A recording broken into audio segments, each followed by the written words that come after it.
is an Unspoiled Network podcast. This is Unscrupled, covering Angel and his wayward son. Season 3, episodes 21 and 22. Benediction and Tomorrow. In these episodes, the gang breaks up. Like, everyone's fucking gone. Like, no shit. I don't even know what the show's gonna be about next season. Welcome to Unscrupled, y'all.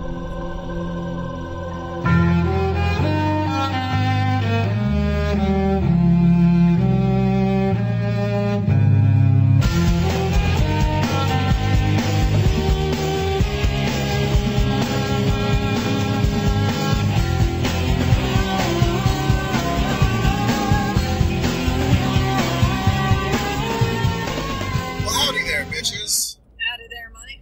So where are we? Like physically right now? Yeah. Oh, we're on the 405. Yeah. Because this is our life now. And we're sorry, guys. I know it doesn't sound great when we're in the car doing this, but we are dealing with a severe spoon shortage of 2019. Yeah. The spoons, I miss them. Yeah, with between illness and planning trips and things just being constantly on fire at work, we've just, not had the room. Not to mention, I've got, there's a lot of work that goes into supporting the Game of Thrones podcast that y'all love so much. You're very y'all-y today. I support it. I'm trying to be gender neutral. That's fair. So, anyway, let's talk about the season 3 finale of Angel. Yes, let's. So, where do we want to start with all this? Because there's a lot going on. Well, we could try and do it chronologically, but I feel like that's going to go to shit in about 6 seconds. Yeah, so that's not going to be helpful. Let's do our standard character whip around. Are we going to start with Fred and Gunn, as always? Because they're doing nothing. They're doing absolutely nothing. Two Fred, episodes have nothing from them. Fred eats popcorn. Fred did create a Geiger counter thingy that she used to no avail whatsoever. I've seen these episodes twice and I still can't remember that. That's how dumb it was. Yeah. I mean, filler. It's not dumb, it's just this is a plot bridge. Well, she's I'm gonna use this to find things that came over from Caritas. Boy walks in. Oh, look, there's one. Yeah. Good job, Fred. Great detecting. So, let's talk about the exit of Lorne. Yeah. Lorne decided that, screw you guys, I'm gonna go make some bills in Vegas. Right. Lorne has never really been treated like a member of this alternate Scooby gang, and it's kind of terrible in that he's got some really good assets for this business. He is way underutilized, way underappreciated. His main role so far has been nanny to Connor, who is now being the littlest fucking bitch at him. And I do not blame Lorne for getting salty about it. I don't either. Especially with that whole demon prejudice thing going on. Mm-hmm. It's not cute. It's not cute at all. But we have to call him Steven. He goes back to Connor at the end of these episodes. No, he pretends to go back to Connor to make Angel feel secure so that he can betray him. Okay, that's fair. And we can't dead name him. I think he's active in both names, but I'll call him Steven. Yes. So, yeah, there is that incident during that time when, before Lorne decides to take his leave, where, Steven comes in and starts calling him filthy demon and shit. Yeah. Lorne's grown. He don't have to take that from anybody but his mama. No, he doesn't. It's God, I want his mom to come back. Yeah. That was such a really good role. I don't know who it was, but he was really well cast. Yeah, he was. But, yeah, so Lorne gets in his face and Cordy comes out and starts to mediate, right, as is her role. And she makes some real progress by not dead naming him. Yes. But then she outs herself. Yeah, as a demon. As a half-demon, and he does not take kindly to that. I think that one of the flaws of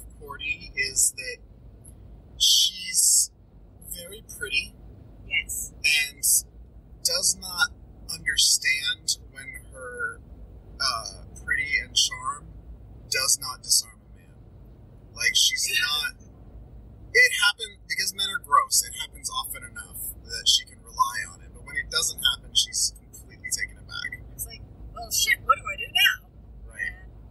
So, our young Connor pulls a knife on her, and she goes all glowy again, which I still don't understand. I think she just hasn't explored all of her David starter pack powers. Yeah. They didn't give her a rule book or anything, or maybe she, like, threw it out and thought it was an old TV guide or something. Right.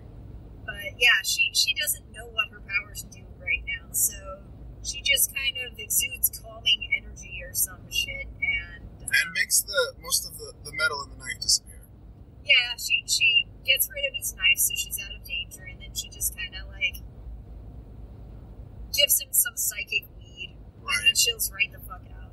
Right. And then he has to cry on her for a while, because he never knew a mother, or the touch of a woman, really. So what do you even have a concept of what a woman is? Right. Like, I wonder, like, does he just look at women and, like, this is a person? Right? Because he's only ever seen one other person. Yeah. Yeah, there's a lot of things that Connor's perspective is going to be mad skewed on. I actually don't think the show is doing a good enough job on that. Oh, no, not at all. But it's a difficult thing to... There's a lot of things that should be a lot more foreign to him that he's just, like, jamming out on. But then again, we don't know what Korotov is like. They say Hell Dimension, but that might just mean New Jersey. New Jersey is terrible. Right. But you know what New Jersey has? What? Women. That's true. There are women in New Jersey. Well, that's what I'm saying. Maybe he has seen women. Okay. I mean, bridge and tunnel Jersey dikes or something, but, like, you know, he's seen them. Maybe. I'm also curious how he learned to read. Oh, I'm sure Holtz found some bark to scratch some shit on. Okay. I just feel like learning cursive would be very difficult in that environment. You got sticks, you got dirt, it's fine. Sure. He's got no way to practice. Never mind. But again, we don't know what Korotov is like. It may be a demon city with all kinds of infrastructure. Sure. There's nothing to say that is, like, you know, a swamp. So yeah, Lauren, like, Cordy and Angel are looking for the proper room to stick Steven in. Yeah. And Lauren comes in and says, give him mine. Because Lauren is moving to Vegas. Yep. And this is where he kind of confronts them on blowing up his club 3 times. Yeah. Like, these people are not good for Lauren. And I support Lauren leaving. They're terrible friends. They just are. Right.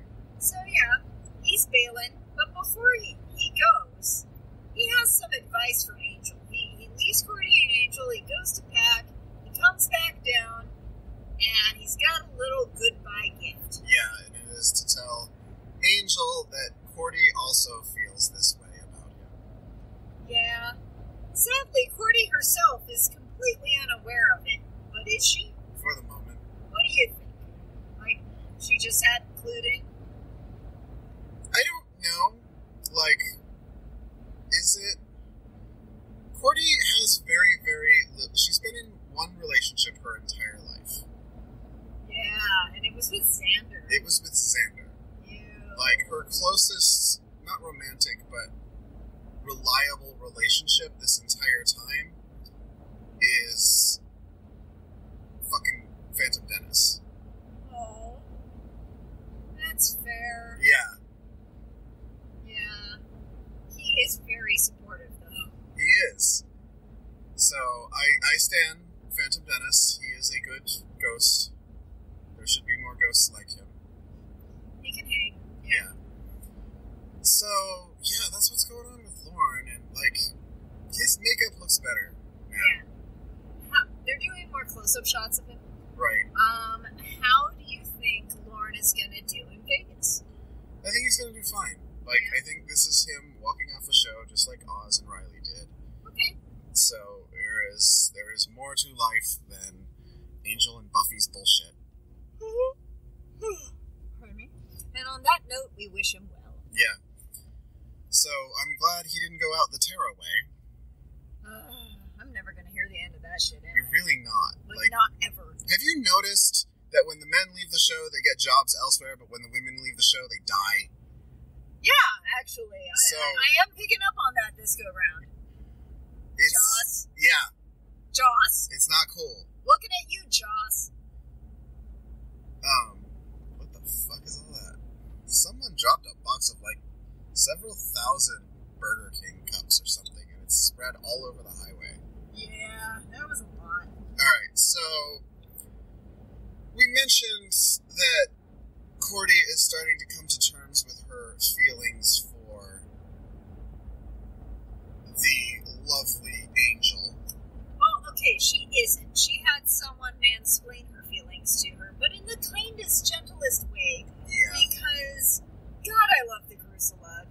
He's been so mopey these whole episodes because he's not getting the attention he deserves in this relationship. He's really not. He deserves so much better. And he doesn't feel very emotionally appreciated.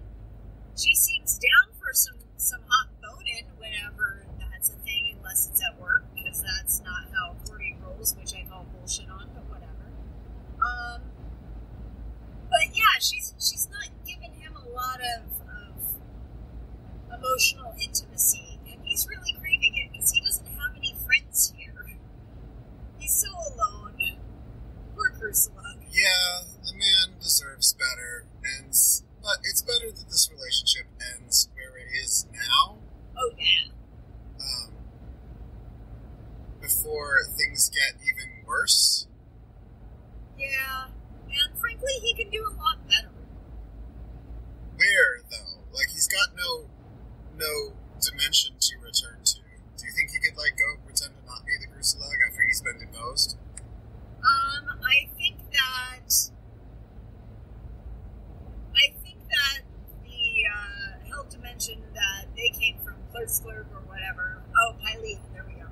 I think that Pylea is bigger than those 3 townships we saw.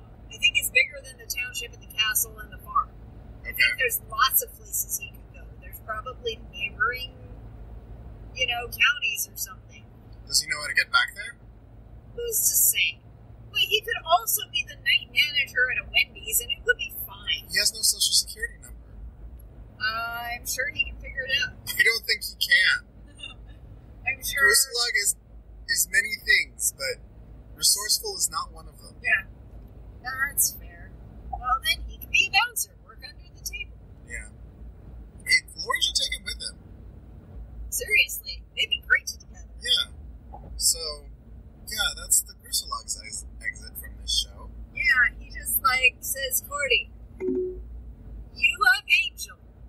You guys laugh at the same jests, and you finish each other's sentences, and you're always concerned about him. Meanwhile, at the same time, Lauren's giving the same goddamn speech to Angel. Right. And Cordy's like, no, I don't. I love you. It's all you, buddy. And he's like, really? So tell me. For realsies. Tell me you love me more than Angel.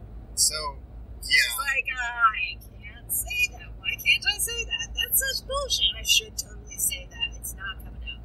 Sorry, buddy. And I feel a little bad for her, because she really wanted to be in love with Gruselug. It just isn't there. Sure. Who's left? Who's left? Let's see. I think we have to talk about Wesley. Ooh, yeah, let's talk about Wesley. So, Wesley gets a job offer. Yeah.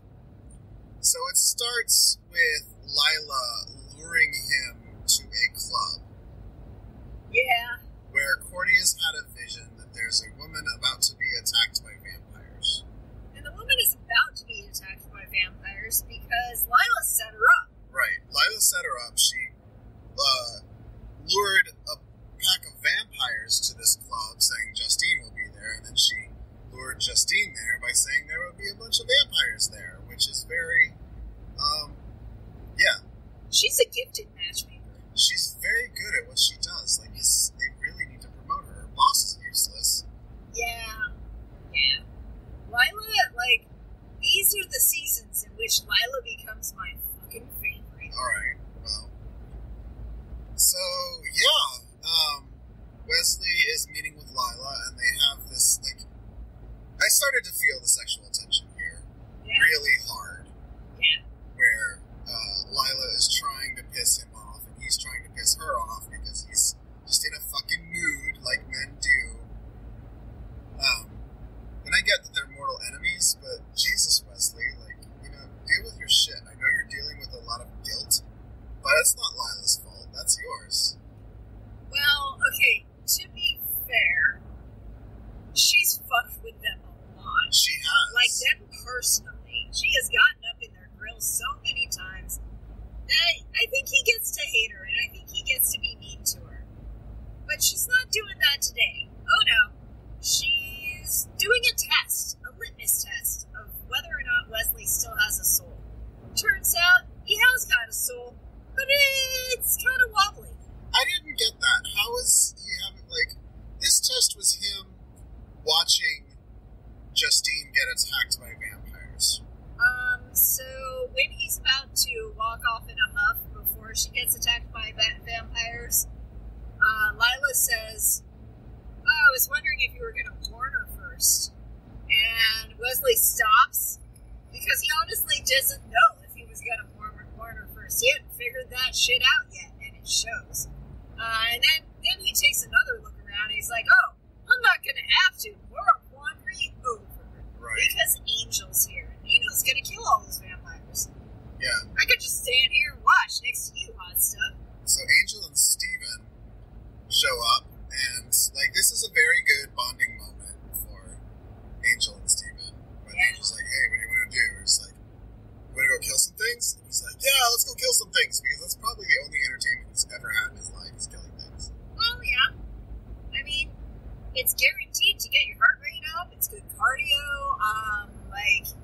And you get the joy of victory. Mm-hmm. Really. So, they do some pretty good fighting. Yep. And Wesley puts it together that this is young Connor, nay Steven. Yeah, Wesley doesn't waste any time with that shit either, because Lila's like, "Oh, he moves like his father." Yeah. It's like, wow, you're just not even going to hold back on that one, are you? So, I forget how they end up in bed together. I think there's one more meeting before that happens. I can't remember, like, what could the other meeting be? Because I don't remember. I do remember her asking him what it felt like to get his throat slashed. Oh, yeah. Lila's a little dark. Lila leans into what her job responsibilities are. Yeah, that's fair. So yeah, she does all kinds of stuff, and yeah, somehow they end up in bed together, and Wesley is visibly disgusted with himself, but Lila just not give a fuck. That's not what I was seeing. Really? What were you seeing? I was seeing just nihilistic hedonism on his part. Huh. Like, it's as biting as the "don't think about me when I'm gone," and he says, "I wasn't while you were here." Yeah, that was great. That was a great line, but it didn't feel real to me. It felt like him just, being a dick for being a dick's sake, Yeah. I don't believe him, is the thing. I think he was just trying to be mean. Well, it was very mean. I mean, his meanness totally successful. When did the job offer come? I don't remember that. I don't remember exactly when either, but I know she gave him her card, so I think that was at the bar. And I think that might be how they ended up in bed together. Okay. It's like, so let's talk about this job with my dick in your mouth. And, whose dick? Lila's or Wesley's? Yes! ¿Por qué no los dos? Yeah, so that's Wesley, and I gotta say, I'm still mad that Wesley didn't actually die, Okay. but I would like to see Wesley at Wolfram and Hart if the show is willing to go there. Okay. Do you think that's maybe what's happening next season? I hope so, but I don't think the show would do that. Okay.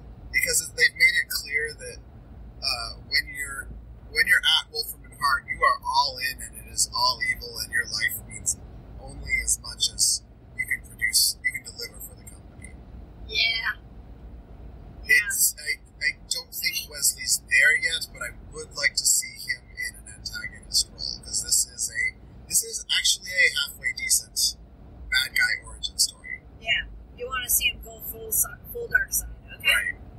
Okay. Let's see. So, I think that pretty much covers. Yeah, I think Lila. we need to cover the actual meat of the story now. Yeah. Which is Holtz's grand plan. Yes. He involves Justine in it because he needs a person. Well, we're not there yet. Let's start with Stephen meeting Holtz in the motel. Well, first he meets him in an alley. That's right. And he's like a little surprised to see him. Like, Holtz is like, I'm so proud, you figured out a way out of Korthoff. And Stephen's like, yeah, duh, I'm this amazing dude. But why'd you follow me, Dad? I was gonna come back. Yeah. And, yeah. Dude, Holtz didn't help him get out. Holtz lost a lot for me in this episode. Here's the thing that got me. Holtz got out of Korthoff pretty easy. Yeah. He knew how to get out the whole time. He wanted to be in help. So, Holtz loves Stephen and wants him to succeed, but also needs to gaslight him into killing Angel, and also is going to use Justine to do it. I don't think Holtz actually loves anyone except for revenge. Then why does he say that to Justine? Because Justine is the one person he needs to be super honest with to make this work.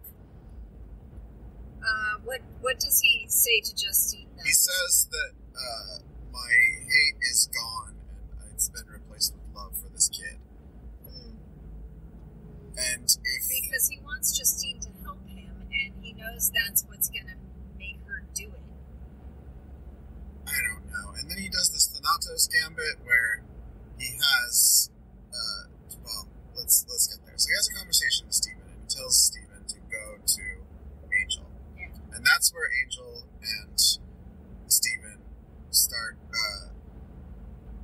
meet for the first time, and not for the first time, but meet, and that's when the conversation turns to, I have some vampires to go kill, do you want to come with me? Yeah. Where the seeds of Bonding. doubt are being sown into Stephen about whether or not his father is actually an evil bastard. Yeah. Yeah. And even when Stephen goes back to the motel, he's like, yeah, he totally tried to fool me, but I've seen his true face.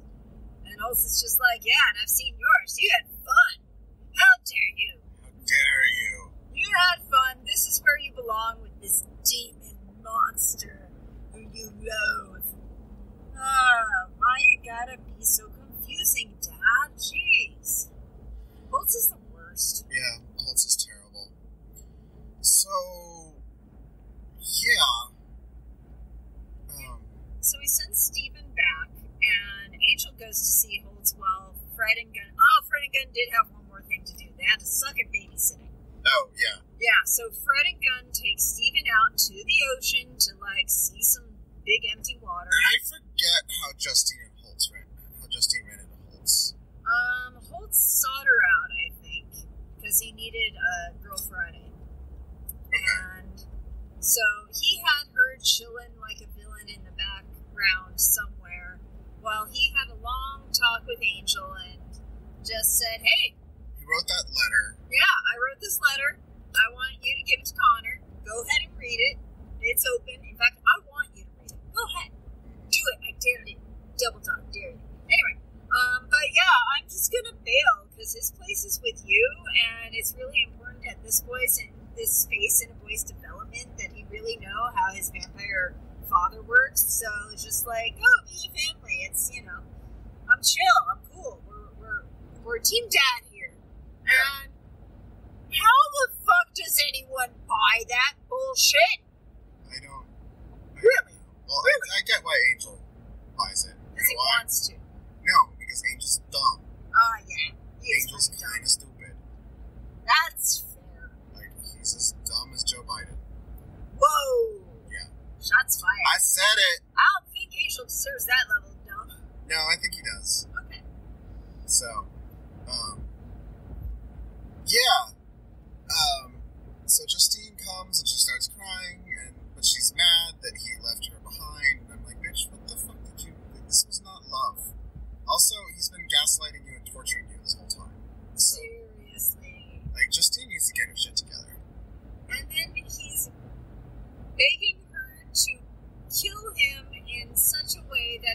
looks like he was bitten by a vampire. Right. And I call shenanigans. I call shenanigans too. What does she do with the blood? Right. Where the fuck is all the blood? No, I mean, like, what is your plan here? She's going to stab him in the carotid artery, so all his blood leaks out. Yeah. Like, you need to capture that blood so it looks like Angel drank it. Yeah, and there was no blood pool. I think she poked him after he was dead. I think she killed him with poison so there wouldn't be blood, and then poked him after he was dead so none of the blood leaked out. Right. But also, he's still kind of rosy, but then again, Connor doesn't know shit about how humans die. That's fair. Yeah. Angels turn into or vampires turn into dust. What do humans do? They become big slab of pink meat, whatever. Yeah.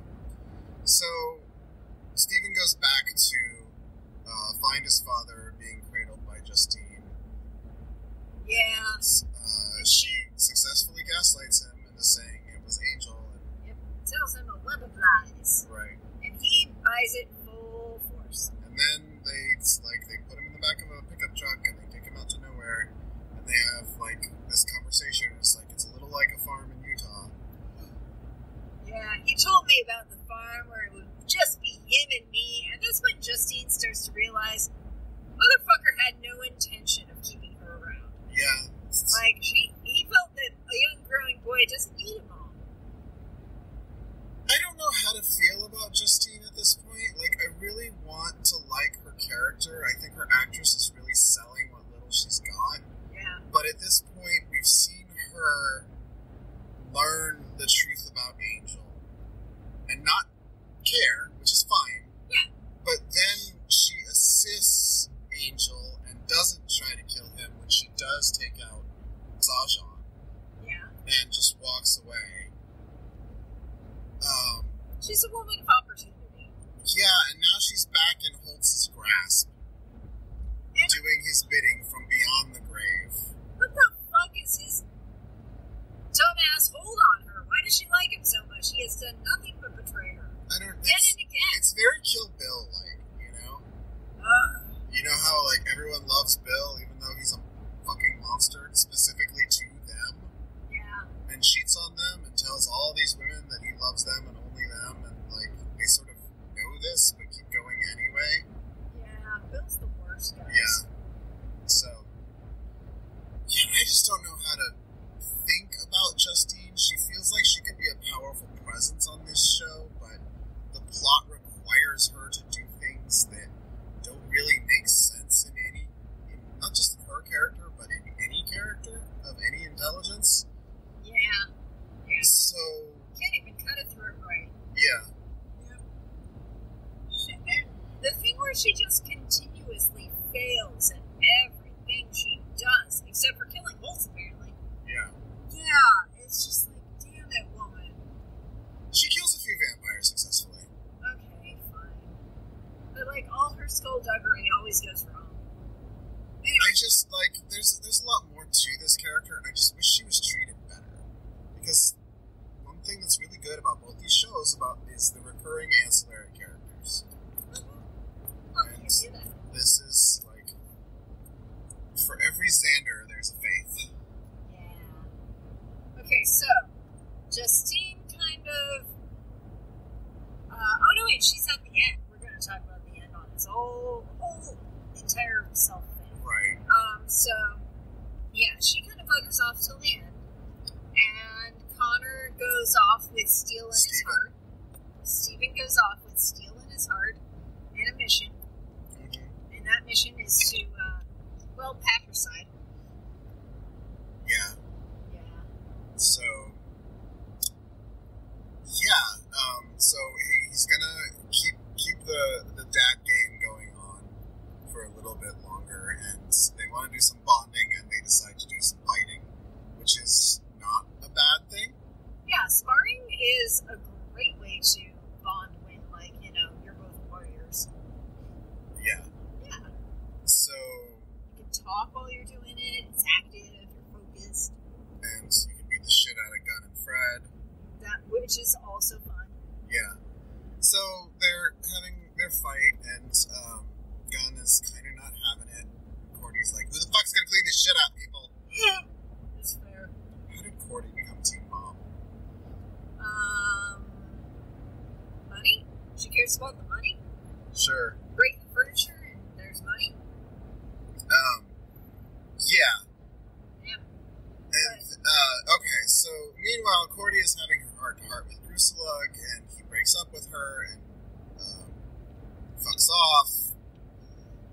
Angel's having his heart-to-heart with Lauren, and he breaks up with them and fucks off. Right. And they both come to the determination that They love each other. they love each other and that it's time to tell each other. Right. And so Corey... Wait, we need to talk, like, this scene, I totally blocked it out at the time, but the scene at the drive-in, Oh, yeah. it seemed to have no weight whatsoever, with just some random ass, Yeah, to this day I've Human seen heart. it twice. goons jumping out. Like, we watched these episodes twice, and I did not remember this at all. And they're at a movie, and The helicopter a comes. helicopter comes and drops down, and they beat off the bad guys, and nothing of consequence happens. Like, I don't even know why Wolf What and was, Hart like- attacked them. Except for, like, Lila's boss wanted to dissect Steven. Yeah. Like, Is that was it. Is that the point of the scene, to give us some insight into Lila's boss? I don't know what the point of that scene was other than mindless filler. It's like, we're an action show. We could have more fighting. We have a new fighting guy. We've got to use these stunt people somehow. Let's just have more fighting. It'll kill, 10 minutes. It's great. Sure. Like, it's just, I don't understand. Like, listeners, comments on why this happened, because I don't understand. Neither I of us. really don't. Exactly.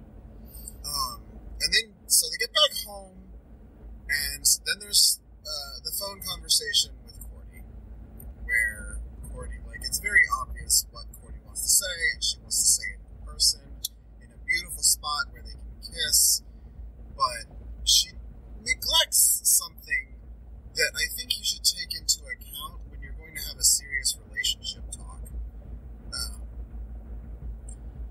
If you want to pick a spot to have a conversation about your relationship, I know you want to plan for everything going well and it to be a picture-perfect place, but if it doesn't go well, you just got dumped and you're above a bluff over the ocean.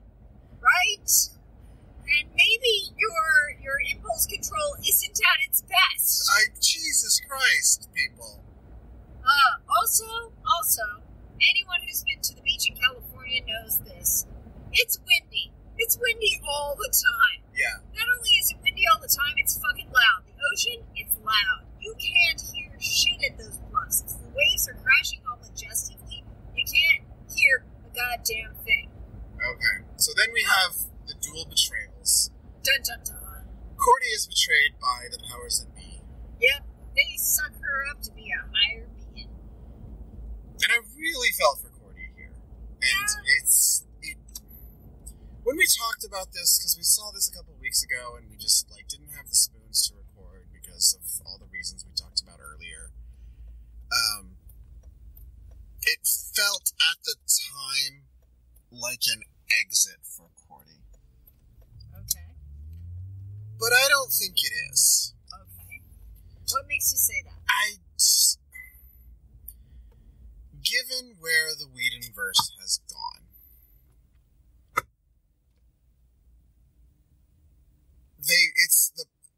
the powers that be have plans for Cordy, and they have plans for Angel, and I just don't see that being the end of it, where, like, oh, Cordy had another mission. Plus, it kind of leaves this loose end that, like, Cordy just vanished. Her car's on the side of the freeway. We never know what happened to her. Now, Angel's in love with her. He's gonna have to search for her. Except... He doesn't know that she's gone. Like, she's not gonna stay under the ocean. Like, the show is called Angel.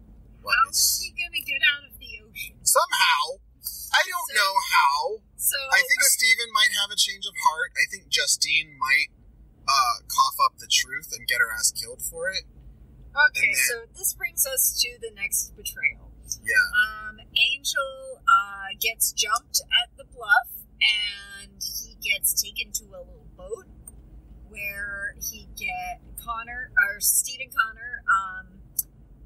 welds him into a box. Justine does the welding. Justine does the welding? Okay. Like, we've seen Flashdance. Women can weld. Women can weld. And frankly, Connor, who's been in this, dimension maybe 3 days, probably shouldn't be operating. They should have hired someone to do the welding. You know who they should have hired? Who? Boomer. Boomer? From Wentworth? She's a very good welder. Oh, that makes me so sad. Why? Because she's in prison. She doesn't get to weld. She does get to weld. Okay. Like, they built a whole shop. Okay, fun. Anyway, so, yeah, he gets welded into a box and dumped into some part of the ocean. And oceans get real deep. They get real deep. Do they get that deep just off the coast, though? Because that boat doesn't have a big tank. I mean, he can go out 10 miles, at least. Okay. Take like half an hour. It's like, there is 2 more episodes of a show called Angel. Clearly, the show's... 2 more seasons, sorry.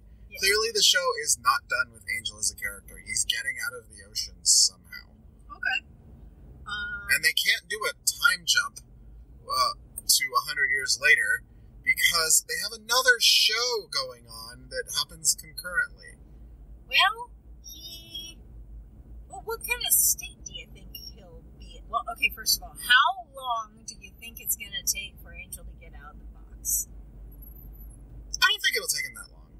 Okay.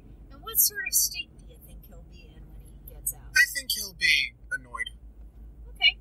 Because, he had this whole conversation with Steven where he's like, I love you, you've been misled, I don't hold this against you. You're gonna hate yourself, but I love you, man. Yeah. Yeah. So, yeah, he doesn't need to breathe. He's got vampire strength. He can just start working on the box until it gives, Okay. And the cables, too. Yeah. It'll take him a while, but what else has he got to do? That's fair.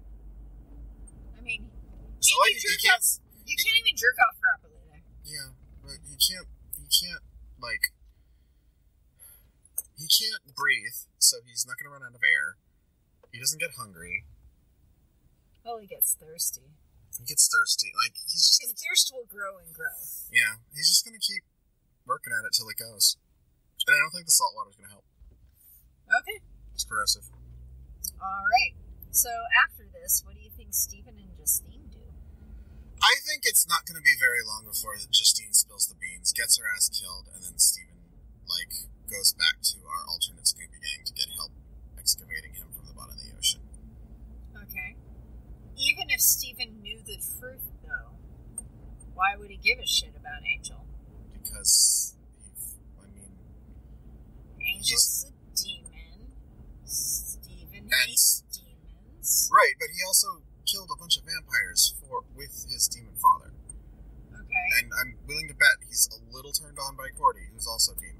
So half an hour of bonding and a half wood do not change a lifetime of programming. This is the Whedonverse. Yes, they very much do. Okay. That's, I hate to say it, fair. Yeah, that's what I think is going to happen. I'm hoping Wesley gets a job, but I suspect if he does, it's going to be a mole. He's going to be a mole and start feeding info to Gunn, who won't be saying where the info is coming from. Okay. Fred will continue to be useless. Yeah. I could see that happening, too. I hope Lorne is gone, but I don't think he is, at least not permanently. I think they're going to, do an Amy and bring him back later for some fun little cameo. Okay. Or maybe they'll just make a road trip to Vegas. I mean, that would be a fun episode. Yeah. Yeah. So, I'm trying to think, is Cordy gone? I think she's gone from the main cast, but I don't think we've seen the last of her. Alright. So, yeah. Okay.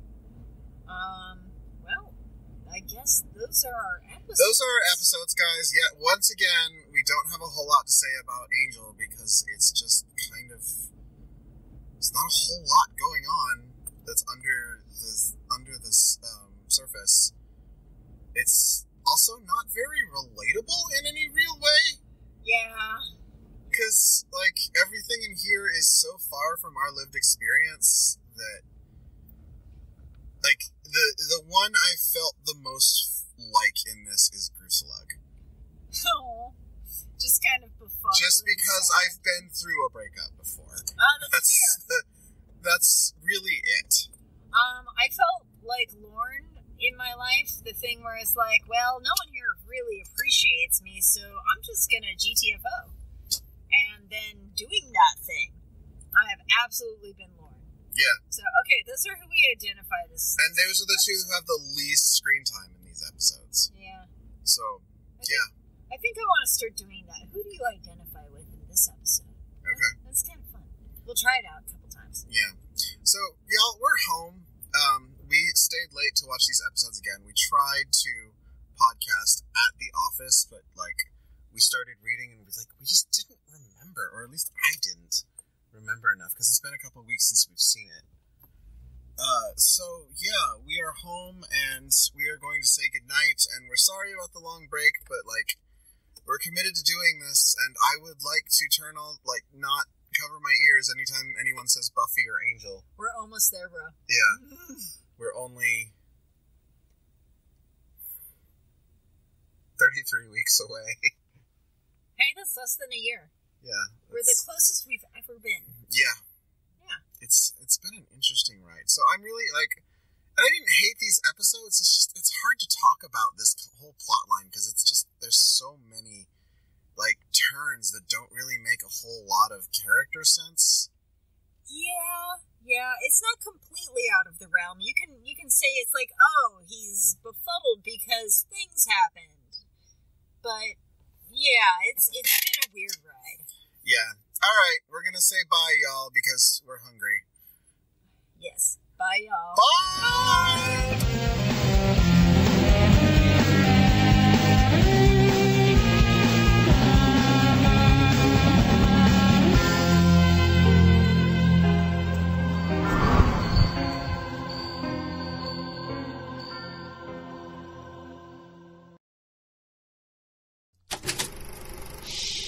That was an Unspoiled Network podcast.